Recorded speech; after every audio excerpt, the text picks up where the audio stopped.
Thanks for tuning in to the Vintage Cinema Review. On this week's episode, we're covering from 1987, Mannequin. Grab your trench coats and dust off your boom boxes for an unforgettable soundtrack. Ooh, it's a Rotten Tomatoes gem from 1987, like Dave said, involving mannequins. Yeah, who knew Dahmer and Andrew McCarthy had something in common? Wow. Yeah. Tune in. Know. Yeah, so don't forget to leave us a 5-star rating on Spotify. On Apple, you can leave us a written review. And sit back, relax, and enjoy from 1987, Mannequin. Hey, this is Dave. Matt, And Zap. and welcome to the Vintage Cinema Review. Where every week we review some of our favorite films from the past. Hey, there ain't no late fees here. Silence is golden. And be kind. Rewind.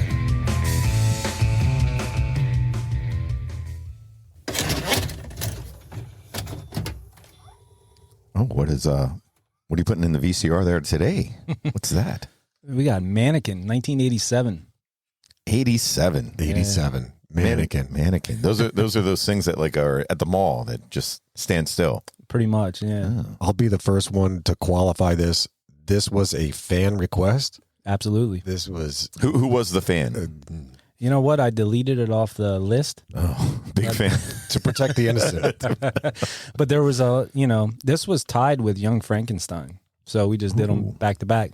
So this had some votes for sure. It did. And when we get to the end of it, I can understand why. Mhm. I can. So for my perspective, solely for purposes of doing this podcast, is the only reason I'd ever seen this movie.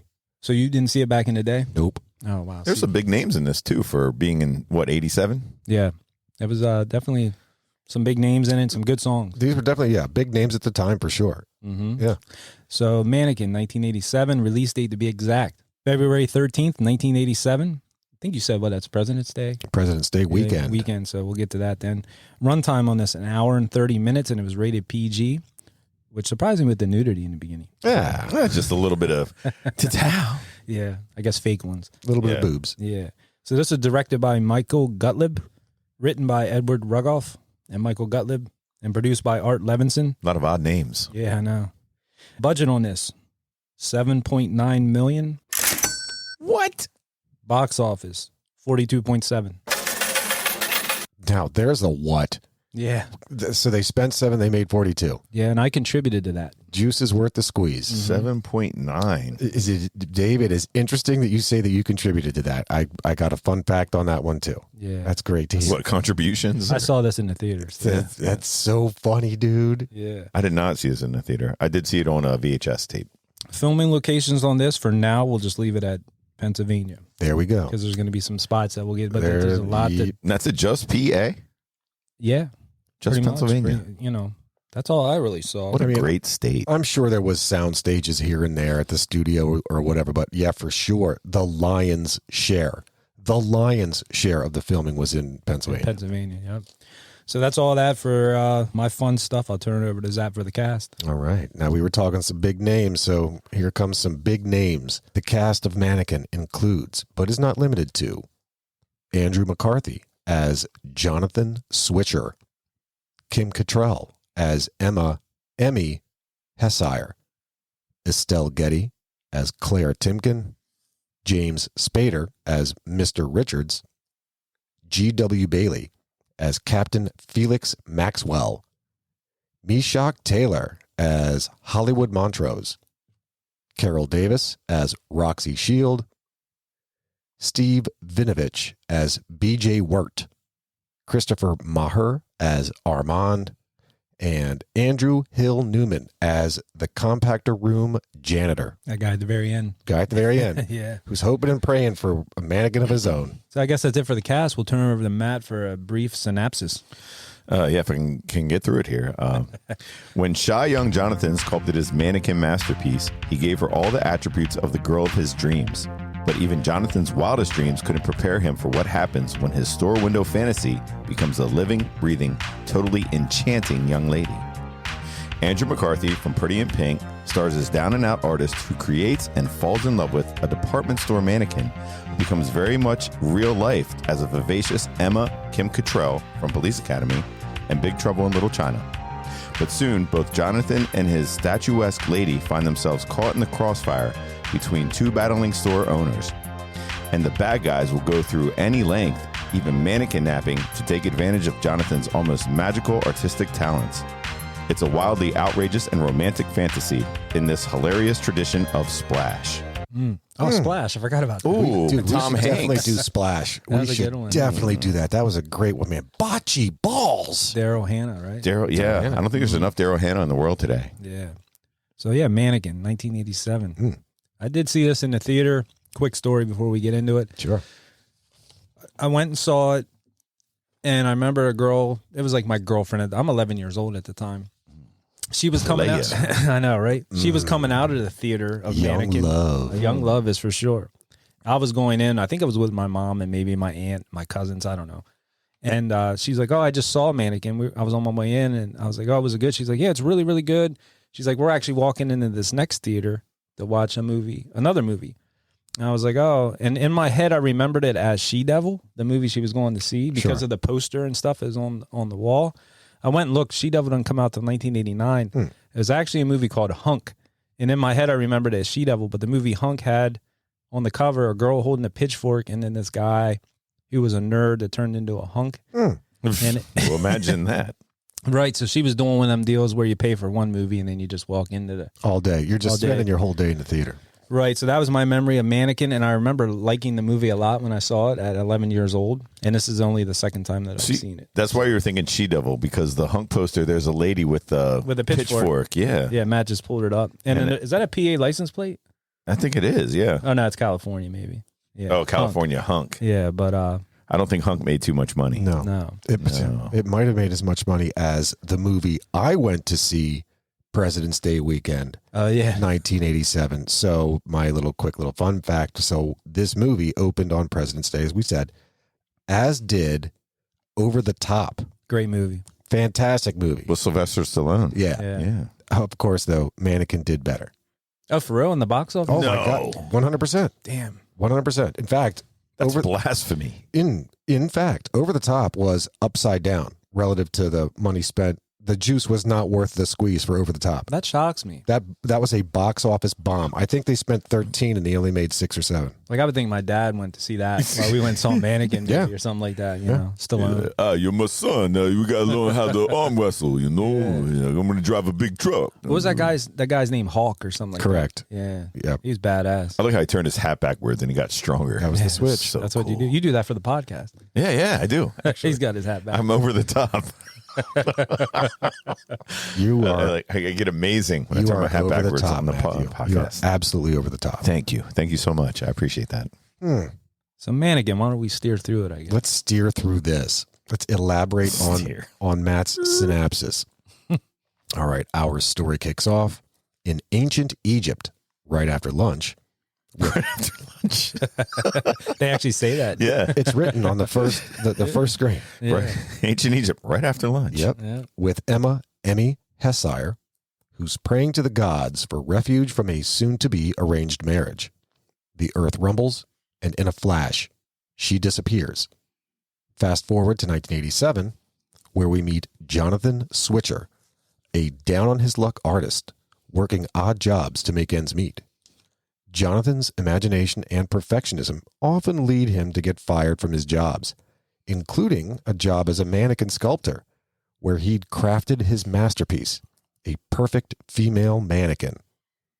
Losing job after job, Jonathan lands a gig at a big department store named Prince & Company after unwittingly saving the life of its owner, Claire Timken.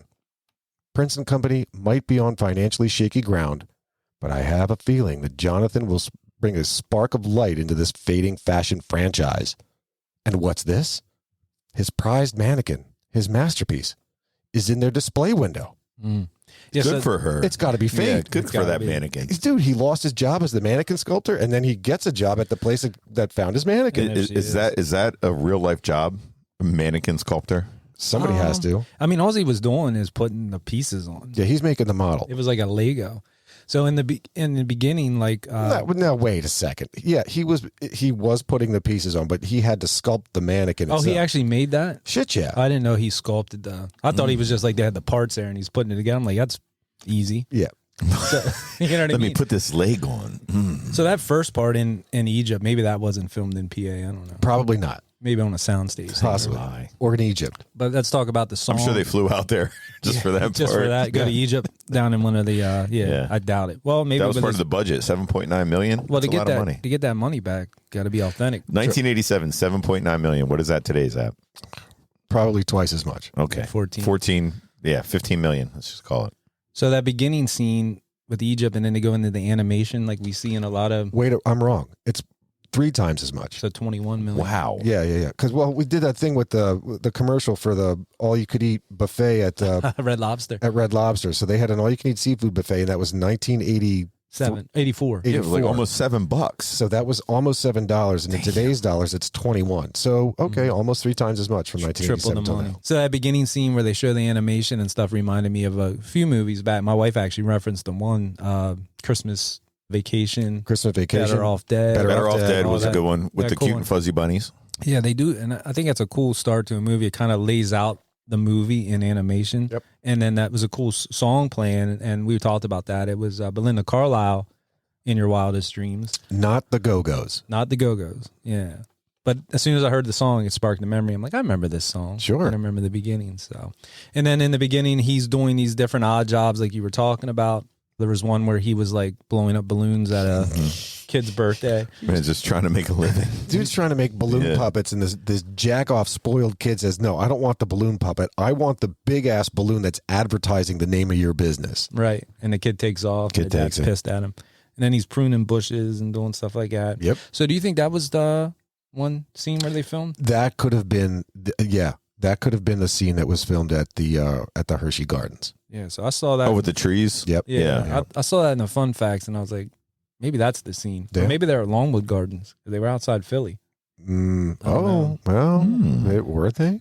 They were in lots of places. Yeah, true. Lots of places. Hershey Gardens is a nice like trip. Just it is like cool. I mean, recently we had our moms on. It's a nice place. The moms can go walking there. It's very nice. If they're into walking. Yeah, tranquil. How about the job at the pizza Tranquilo. shop? The job at the pizza shop, Napoli's Pizza. Correct. So this guy spends like an hour making a pizza. Yeah. How do you? Because he's a sculptor. He's a perfectionist. Yeah. And look, are you already going to tell me? I know it. I collect my check and get the hell out. Yep. Get out of here. Oh well. The almost death of Estelle Getty. Claire Poor Tinkin. Estelle Getty. I mean, dude, she almost got hit by the sign from her own business.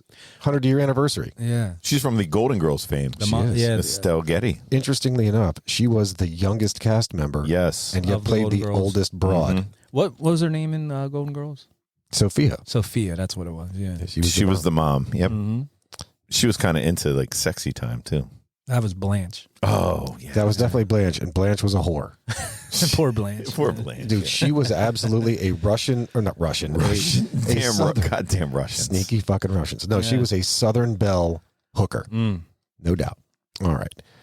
Little does Jonathan know that mannequin he created has a magical secret. When she's alone with him, she comes to life. Indeed, the mannequin possesses the spirit of Emmy. As it turns out, she's lived on for centuries as the muse and inspiration for other artists, all the while waiting for true love to break the spell. From the moment she comes to life, Emmy and Jonathan form a connection. Jonathan is startled at first, but quickly becomes enchanted by her spirit and infectious energy. Hollywood Montrose, Jonathan's flamboyant coworker and window dresser extraordinaire, becomes an ally to him and Emmy, adding even more rainbows to the already colorful story. Oh, that was great. Yeah. More rainbows. Oh, that was for his gayness. Yeah. To believe. To blade. Jonathan and Emmy's chemistry sizzles on screen as they embark on a series of wild and unforgettable escapades around the department store and across the city, all set to a fantastic fashion-flashing 80s montage. Yeah, Hollywood was the one character that I remember as soon as he came on screen. I remember back then, like, it was like one of my favorite parts of the movie because it just the sunglasses he would wear, everything was so over the top 80s. I thought he was the saxophonist for Springsteen. He does look like him. But there's Am I not right? Is that him or Hollywood? He looks like him. Okay.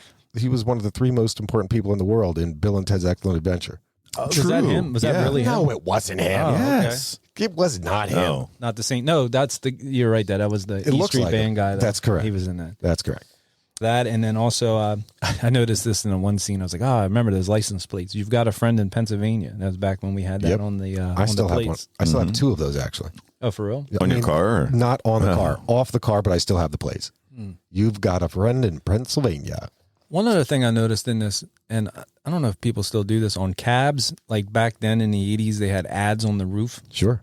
And you don't do that anymore, do they? They have ads on roof. You know what I'm talking about? You definitely don't see them as much. Oh, no, I mean, here in where we live, I don't think we've seen too many cabs. True. It was kind of hard to get a cab. Yeah, they did. Yeah, true. During our day, and if we were in Harrisburg, to get a cab home would be a feat. There's probably only like 3. Yeah, I don't ever remember cabs that much. You have to live in like New York or something for that in the 80s, 90s. I guess now too with Uber and all that, they don't. I think they still do cabs a lot in New York, don't they? Isn't that still a thing? 100%. Yeah. Yeah. Cabs are definitely still a thing. Yeah. Cabs are definitely still a thing in Harrisburg, by the way. It's just they're not circling around. You have to call one, and they will Then come that would to be you. an Uber, though, not a cab.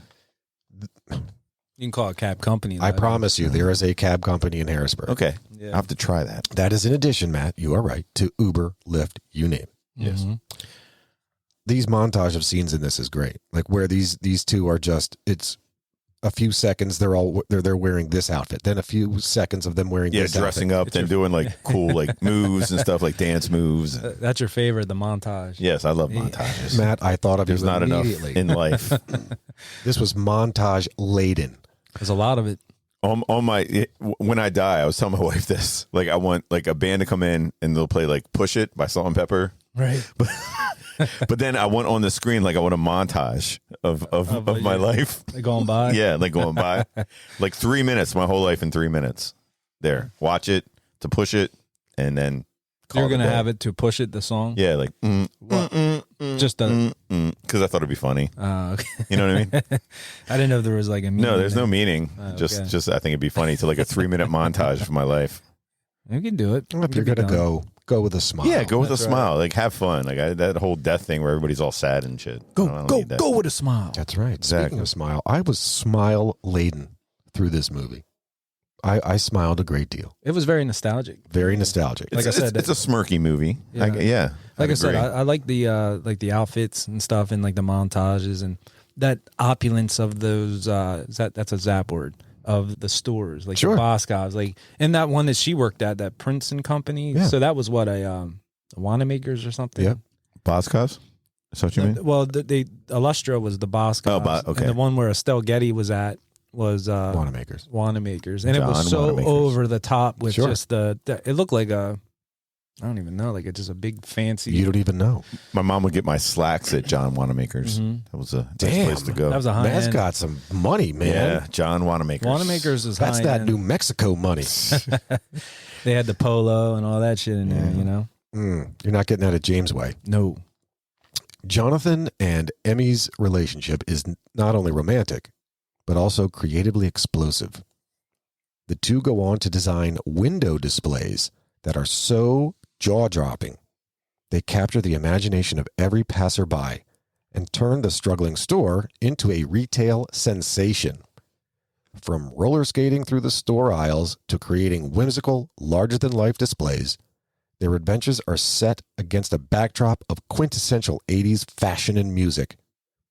Romantic moments set to synth-pop anthems, starlit nights in the Mannequin workshop, and boombox-fueled dance sequences make you wish you were back in 1987, sporting neon leg warmers and snapping Polaroids.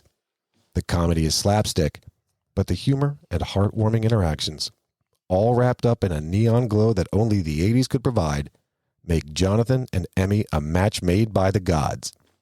yeah, they're always in the sporting goods section in all these '80s movies. Half of this movie... Like always like swinging a baseball bat at something. Half of this movie was a montage. It was the montage when they first meet. It's a montage as they're now making, Jonathan is becoming more successful and more relied upon for making these magical window displays. It's like, damn, hiring this guy brought life back into Princeton Company. Like, this is a great thing. And Everybody's winning. Yeah, there's no problem with that. Like there should be more montages in movies. Like every movie montage. Walk down 3 steps, back up 2. Dance around. Yeah, then they had the It's true. It's absolutely true. then they had the that one layout was pretty sweet for the tennis. Yeah. And I think it was Wearing like the tennis outfits. It was and- magical. Yeah. She was sitting on top as the judge, yes, and as the ball was going by. It was a great scene. it was, and the I think it was for Izod or Lacoste or one. Ooh, Lacoste. Yeah. Oh, I thought of you. I was where I forget I was at recently, but I went to a store and they had Lacoste sneakers in it. Oh, for real? Yeah, I had a pair a few years ago. And They also had Hey, dudes. K Swiss. oh yeah, I remember those. Remember when Kenny Powers did the K-Swiss commercials a few years back? Kenny Powers. I forgot about that. Indeed. Yeah, K-Swiss. he's the best. You guys remember British Knights? Of course. Oh, yeah. BKs, man. But I remember, like, right in high school, like, you were cool if you, like, Lottos. You guys remember Lottos? Tree Torns? My first pair of Lottos I got in 7th or 8th grade. Tree Torns, Lottos. Lacoste Sportif, Yeah, dressed sneakers, funky fresh, my Lecoq Sportif. or were they jumpsuits? They were jumpsuits. Actually, a Lecoq Sportif, I was looking that up online for, like, a suit, you know, like Adidas jumpsuits. Sergio Tacchini. Yeah. But I think a Lecoq's like $180 for, like, a sweatshirt. I want to do a podcast cover for us wearing the gentleman jumpsuits, the plaid. Correct. Yeah. Yeah, for sure. That would be like a cool look. Yeah, it would. But yeah, the 80s had a lot of cool fashion and stuff, and this movie definitely highlighted This movie showcased it. I like the And I mean hardcore. big time. I like the broad shoulder suit jackets. Oh, yeah. Yeah. How about our boy James Spader in this? Like, I'd never seen Spader as like a dork. Yeah, he was definitely a douchey dork in this one. Because You always thought he was like stud and like that. he's you know, always the 80s. cool. Yeah. He's always cool in like everything. Yeah. And they made him out to be like a dork in this. Well, in Stargate, he was dorky to start. He saved the day at the I end. didn't see Stargate. You've never seen Stargate? No. Dude. That's good. Is it good. good? But Spader's like, Oh, what a great tie-in. That involves him going to ancient Egypt, but across the galaxy. oh shit, I gotta check that. I'd probably dig that. Don't sleep on that, man. It's good. Yeah, it's but really Spader, good. Spader's like cool as shit in the one with the drug addict dude. Oh my Less Than gosh. Zero. Less Than Zero. Yes, he was great. Dude, in that. Spader was. Spader was also good in Wall Street, a movie I look forward to doing. Yeah. An 80s gem with Spader that probably a lot of people haven't seen is called Tough Turf. Nope. Never saw it. Awesome movie. Did you ever see Spader in The Secretary? Yes. Ah, With Maggie yes. Gyllenhaal. Yes, with yeah. Maggie Gyllenhaal. Oh, great movie. He's just like, Can we do that one, or that's too soon? Too soon. I think it could probably be done, but Maybe. It's on. We're putting it down at the list. yeah. Down the list. Maggie Gyllenhaal, Spader. Excellent. Oh, how about Captain Harris from Police Academy in this? Correct. Oh, that's right. Yeah, he was the mall cop. Yeah. The mall cop. Fun fact: I have never seen Police Academy. You are out of your cabeza. I cannot believe that. Ooh, we'll go into Cabeza. See you in West Mesa. I have never seen any Police Academies. None. So that Michael Winslow with the I only ever saw him in Spaceballs. oh, wow. Not to be confused with We what's lost his the name bleeps Winslow and from. the Jeeps and the creeps. Wait, Michael Winslow. That was the guy from Family Matters. Yeah, Carl Winslow. That was Carl. Carl Winslow. Yeah. Shit. Hey, big guy. So yeah, Harris from Police Academy was the night security. The inept night security guy. Mhm. Well, speaking of him, every great story needs a villain, and Mannequin doesn't break that tradition. Mr. Richards is a conniving executive at Prince & Company who seems to be doing his best at making the store fail. He's just a dick. Mm-hmm. He's joined by a sniveling sidekick, Armand, who has the hots for Jonathan's ex-girlfriend, Roxy Shield. Mm. Roxy and Armand work at Illustra Department Store, a fierce competitor of Prince & Company, with the detestable B.J. Wirt as its chief executive. Unbeknownst to Prince & Company, Mr. Richards, the Prince & Company executive, is in cahoots with B.J. Wirt to bring Prince & Company down. Desperate to uncover the secret behind Jonathan's miraculous window displays, Roxy and Armand are determined to out Jonathan and put an end to the Mannequin madness. Whether they're planting hidden cameras, sneaking around in ridiculous disguises, or engaging in frantic chases through the store, Roxy and Armand's efforts know no limits. Add to that a security guard straight from Police Academy, There it is. and the odds don't look good for poor Jonathan and Emmy. Yeah, that Armand, it's just the 80s stereotype of any like Italian or Greek dude. 100%. Like they're always I horny. don't think they can do that anymore. Like that's such a stereotype. It's fun. It's great. It's perfect. It's good comedy. But I know. This guy's just like horny all the time. All the time. And His libido is ridiculous. yeah, he reminds me of from what was the one with Patrick Dempsey, the pizza, extra anchovies. Oh, if you order extra anchovies, that means the women are calling for. He was a gigolo, lover boy. Never saw it. Oh, great flick. So there's an Italian dude that works with him and rides a moped around. Right. And I need you to take over for me. Yeah, he's the same way. He's like chasing his mom around, like, but I love you. No, you don't. And he's chasing the mom. What are you doing? And constantly like trying to get laid. You know what I mean? These two definitely hit the slapstick comedy element of this movie, where you've seen countless examples of it before. Just the bad guy trying to get the good guy, just constantly chasing, not making it. It's like the detective going after the Pink Panther. It's like the coyote chasing the roadrunner. It's just they'll never get it. They'll never get it. But the antics are antics. They're antics. They're slapstick comedy. I was trying to think of what other movie. There was another movie, maybe more than one, I'm sure, where in this movie she's doing all the work. She's the inspiration for him, but she's laying out all these great ideas. Yeah, she's putting the ideas up for the displays. And he's getting the credit for it. So there was another movie like that where... You're not talking like Working Girl, where... No, I feel like it was something more mainstream, maybe that... There's been other movies like that where there's somebody behind the scenes. Sure, 100%. Wait, who was in Working Girl? That was Melanie Griffith. Harrison Ford, Sigourney Weaver. Oh, that's right. Sigourney Weaver was in that. She was the bad guy. I'm just trying to think of movies where like somebody's getting credited for being good at something or doing this and that, and meanwhile it's somebody else is taking the credit. Like somebody's the muse. I'm sorry, somebody's doing the work. Doing the work, and they're getting all the credit for it. Yep. And I couldn't think off the top of my head last night. I'm like, what is this like? This is always like, not always like, but that's I've just seen an other 80s movies. thing, I think. That's just like an 80s movie. Yep. And then always at the premise. end, like the person ends up, you can do it on your own. Like you don't need me. And then they end up, and they end up like disappearing. Yeah. And then they like kind of like Teen Wolf. Like, right. He was good as the wolf. And then at the end, he's like, I'm not going to be the wolf for this game. And they end up winning. You know, one of them type win. deals. You got to win in the end. We're going to win in the end. Right. But I just was trying to think of other movies like that. I guess Teen Wolf would be kind of like that, where the wolf was giving him the power to be good at basketball. But he didn't really need it. But deep inside. So you're saying the mannequin is giving him the ability? Well, the mannequin was actually doing she's the one that was coming up with the ideas, correct? Sure. So she's the one that laid out the tennis thing, and then he got credit for it. Yeah. She's the one that laid out the photographer. Yeah.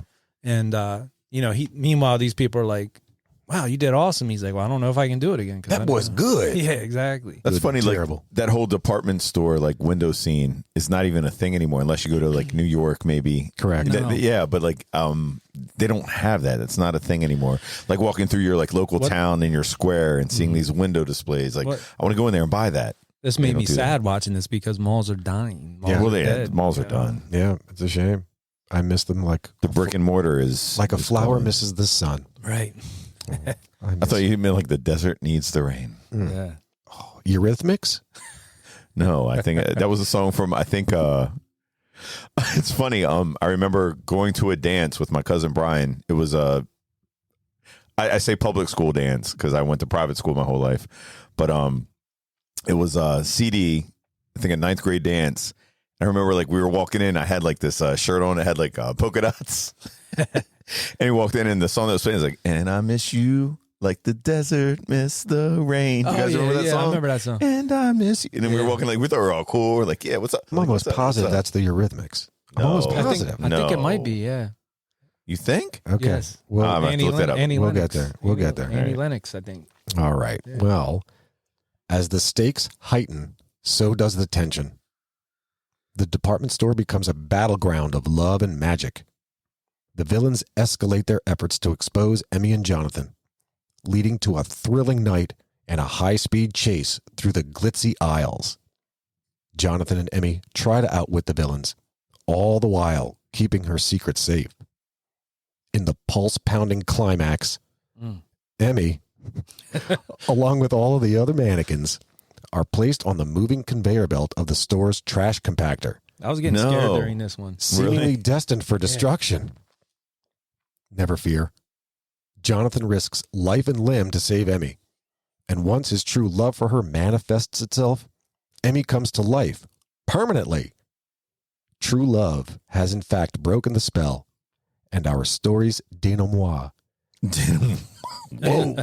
ends with dug Jonathan and Emmy getting married in the Prince and Company storefront window, with Hollywood Montrose as Jonathan's best man and Claire Timken as the maid of honor. And that great song playing. Great song. That's It's right. a great song. What was the song? Starship Enterprise? Nothing's going to stop us now, you know. Yeah. It's going. That song, the Desert Mist, that was Everything But the Girl.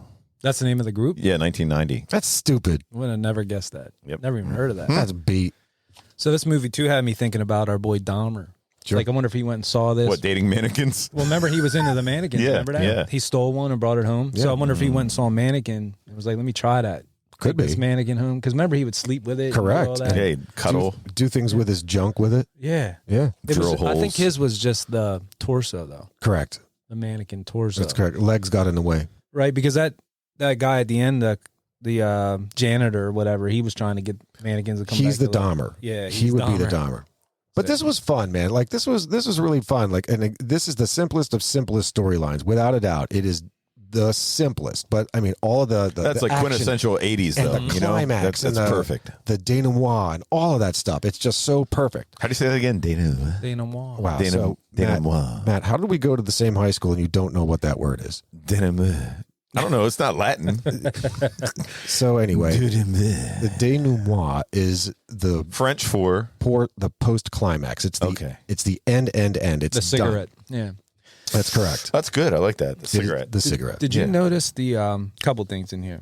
The Huffy Sigma, the bike. Oh shit! Yeah, Yeah. So they're driving absolutely. around the department store Remember there. those Yes, yes. Didn't you have one of those? I had no hell no. I wish I had a Sigma. If I, I thought you had the one with the hub, the hubs on it and shit. so, I definitely thank you for bringing that up. I He wanted had to the say Zapma. correct. Zappa. Mine was all Zappa. with aftermarket parts. So yours like man made. Correct. Yeah. But dude, that Sigma was banging, and those wheel covers, dude, I remember those so well. Yeah, the Huffy Sigma. I saw that. Yep.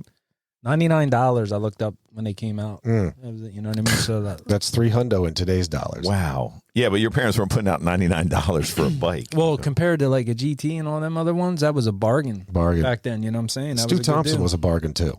Yeah, they were always priced a little less, but I saw that and I thought, I was thinking for some reason you had the Sigma. So I had a Huffy, there is no doubt, but it was the Huffy beat, lame, bottom of the barrel, stripped down model. So That- just a Huffy. Yeah. It's just called Huffy. just a Huffy. And then there was a scene where they were driving, he was riding his motorcycle. There's a Sigma right there. That's the one. Yep. That was in the movie. That was the one. He was riding that motorcycle with the mannequin on the back. Yep. And they did a jump. And you could totally tell. The mannequin fell way off. Well, that and I then remember that. And then the stunt dude, like it's not Andrew McCarthy. You can Hell totally see no. his face and shit. Like they screwed up on that. And another thing, Zab, you'll like this because of the money aspect. You can tell us what this equates to. Yep. So the one scene where near the end where he goes into Illustra and they're like, we'll hire you like 55, 60,000 a year, like whatever you want. Yeah. Like, and this is in 1987. So you're talking about $150, $175 a year So in that's today's what we were dollar. looking at That's good money. to put mannequins Today is a together. good money. That's killer money. You know what I mean? That just got me to thinking. I'm like, oh, that's For being a non-educated dude that's going to be working on mannequins or display, not even mannequins, just displays, that's pretty good money. And then the other thing I saw in the Boscovs, because you could tell when they were in Illustra is when they would show Boscovs Yep. or Camp Hill, and they had a big neon sign for records Yes. on the wall. Correct. So they Records. had a record section. Correct. That's awesome. They What could I- bring that back.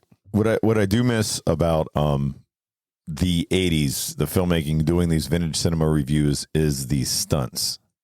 Like when you see the stuntman doing the yeah. completely different looking build, completely different looking like body. Like they throw a wig on some dude that's like 220 pounds. We saw that in Rad, Yeah, yeah. where they had a man wearing a completely black mask playing yes. the part of the chick. Or your Freddy Krueger, 300-pound. Yeah, 300-pound Freddy Krueger just burning.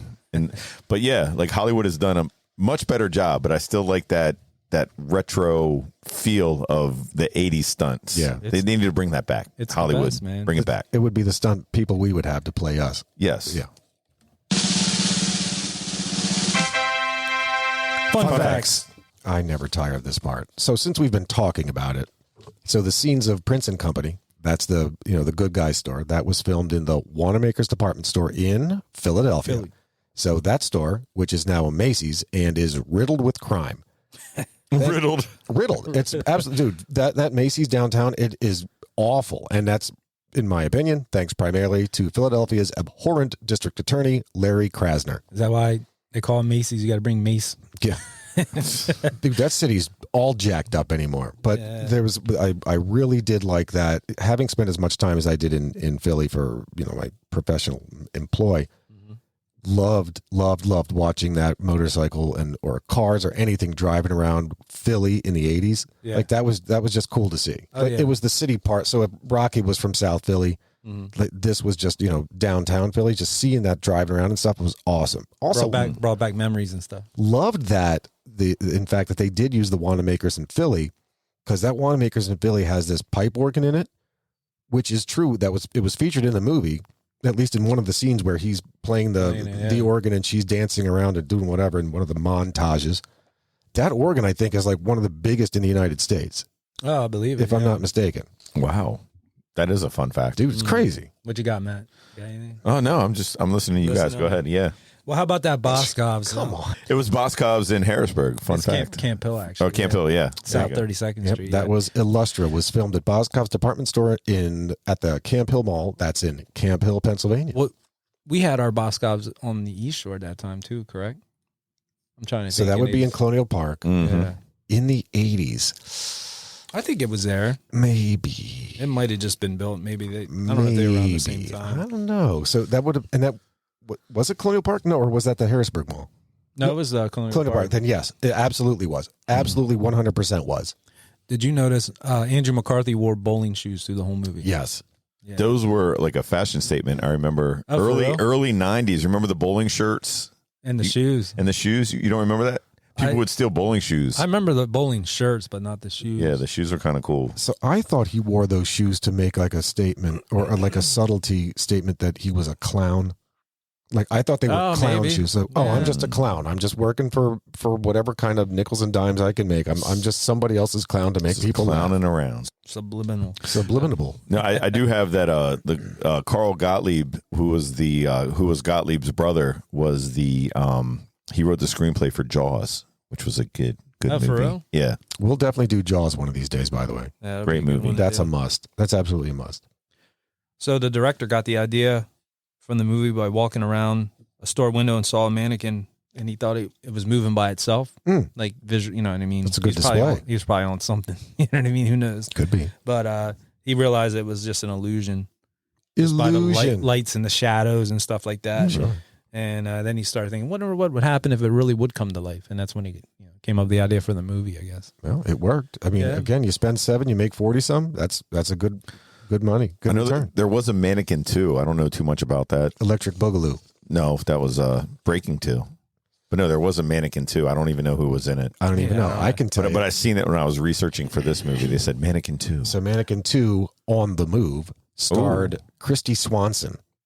Who was P.S. Yes, hot as hell. Yes, Christy Swanson's good looking. In my professional opinion, I think her hottest role was as Christy Boner from Dude, Where's My Car? Dude, Where's My Car? Yep.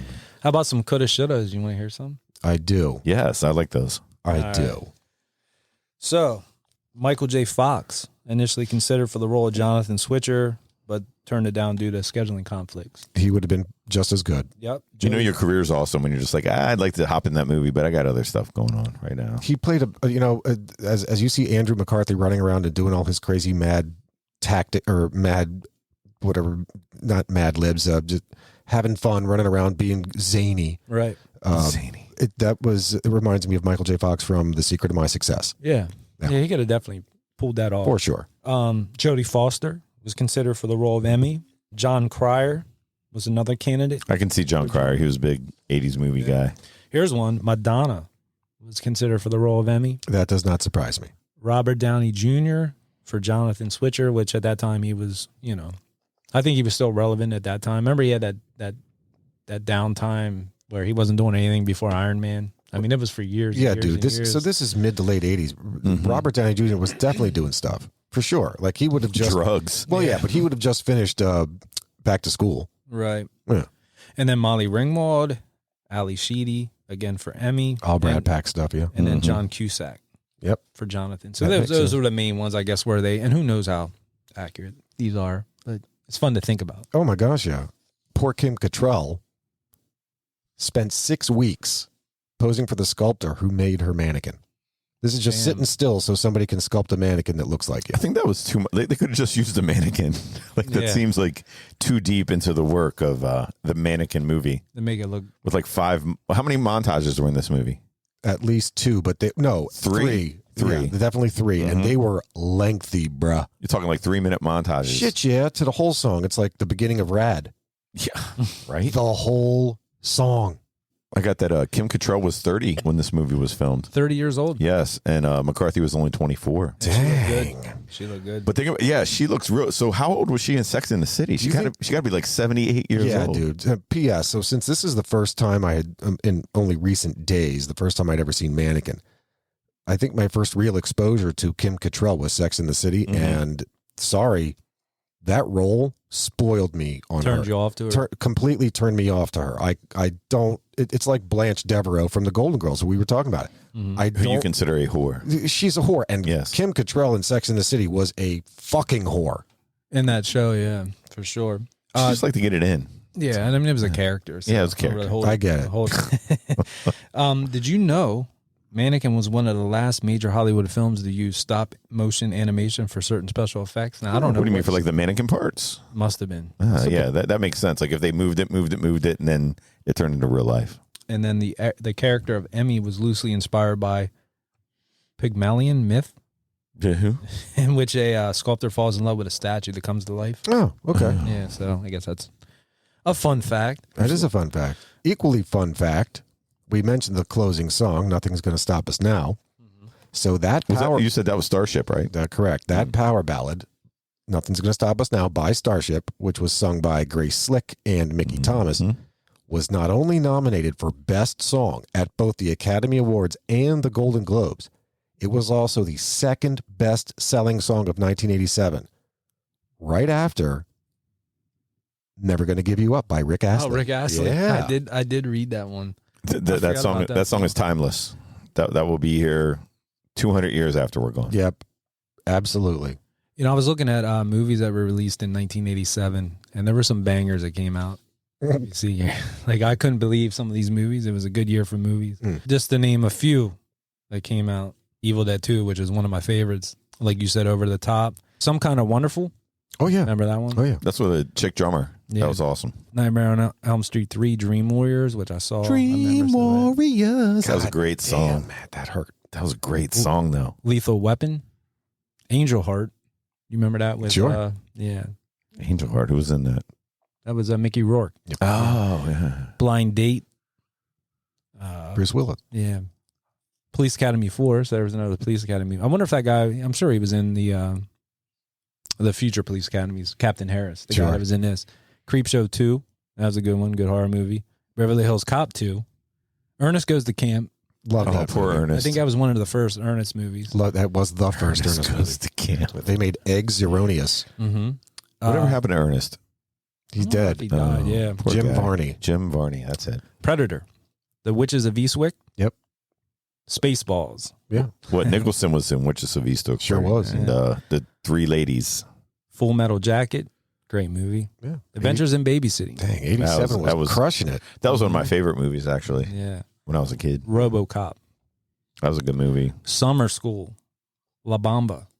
The Lost Boys. I mean, it just goes It on just and on goes and on on and and on. And on. Oh, that's tough competition Yeah. in 87, man. So if you're making 47 million, what was it, 47 million? 47 million. You're doing damn good. Hell so yeah. I guess it'd be the time now where we late fee, return, or burn, right? Sure. Zab, you want to lead it off this time? Well, I didn't pick this goddamn movie, but I'll happily start off. Let's see. I'll start out with saying, not surprisingly, this movie holds a Rotten Tomatoes rating of 20%. And That's not good. That's not good. That's the experts, though. Screw them. And an average rating of 3.9 out of 10. So with that, and with this being the first time I had ever seen this movie, I loved it for the nostalgia. There's no question. Everything we've talked about, the montages, the scenes, the everything that was the 80s, the mid to late 80s back, loved it. I would return it. I would watch it once and return it. Turn it. Yeah. I wouldn't burn it, but I definitely wouldn't rent it again. Yeah. Matt, you want to go? Yeah, sure. I agree with the Zipper on this one. I think it's fun to see again because of the nostalgia aspect, especially with the malls, with the montages. It takes you back to our golden era of movies, the way that we feel that they were like meant to be. The movie actually kind of sucked. Not like a great watch. I actually tried to get my kids to watch this with me when I was looking for it. They were like, I don't want to watch a movie about a mannequin. No. I explained it to them. My son thought it was stupid, but I'd watch it, return it. Wouldn't burn the thing. That's just ruthless. Dang. No, definitely some burning. Definitely wouldn't burn it. It holds some value for sure. For me, nostalgia, like I said, I saw this in the theater. I do remember really liking it back then, but I was 11.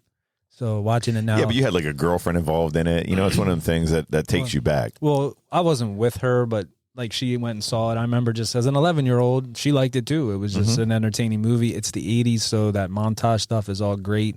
I remember liking Hollywood's character and just the flamboyant outfits and just the sunglasses. And I think we used flamboyant like 16 times. well, it's just the guys' outfits. It's flamboyant. But looking at the fashion now, like it's like, man, that brings back memories of wild colors and the the stuff he was wearing. Neons. Right. The movie itself was not good. Now, Michelle, my wife, did not see this movie back when it came out. I told. Dave, I'm sorry, dude. Your review is so good. It's like, I love this. I love that. The movie itself was not good. Well, there's I love parts. everything about this movie, but itself. Yeah, sucked. the movie itself, the script and all that was not good. Yeah. Now, Michelle had never seen it, knew nothing about it, only knew the song from it, watched it, and said, you know what, that wasn't bad. I kind of liked it. She kind of enjoyed it. Chicks are going to dig this movie. Yeah, for sure. But what Dave's saying real quick, not to cut you off. It's never really quick. It isn't. God damn it. Never is, yeah. Right? But they said that this was one of the first movies based on feedback from like bringing people into rooms to seeing what they would like. Oh, for real? Yeah, and that's why kind of like maybe as a movie it wasn't done so well. It was just based on bringing people in and getting feedback And tweaking it to what they want to see. Yes. So in my head, I remember like, oh, this is going to be a really good movie. Obviously, it wasn't as good as I remember it, but there was definitely, like you said, nostalgia. So you got the parts that I kind of dug, the Huffy bike, little things like that, the fashion. So I would return it. I'm watching it once and returning it. Yep. Now in 1987, I'm probably watching it a couple times because it was good to me back then. I spent good For money the the window display montages, Right, or something that, and maybe the mannequin boob in the beginning. mannequin you know boob. what I mean? Nice. mannequin boob. She was a well-built mannequin. What else was Meshock Taylor in? I know he was in Designing Women. What else was he in? And that's Hollywood. Correct. I'm not sure. I just remember as soon as he came on screen, I'm like, I forgot about this guy. I know that guy. What else was he in? All right. I like this. Isn't he the guy from Philadelphia that does all the scary movies? That's M. Night Shyamalan. Oh, damn. I'm sorry. I thought the whole time I was like, man, I love that Meshock guy. He got some great films. And it's not to be confused with Itzhak Rabin.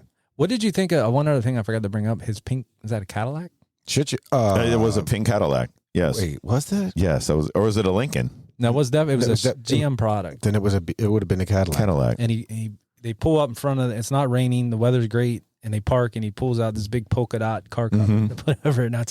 And that's another part I remembered from back then. I'm like, That was the flamboyant, that car. the flamboyant guy's car. So this movie definitely struck Hollywood. that for me. So yeah, definitely I say I enjoyed it. Yep. But we'll be back next time with another movie off the list, but I think we're going to pick it based on what we kind of want to Yeah, man.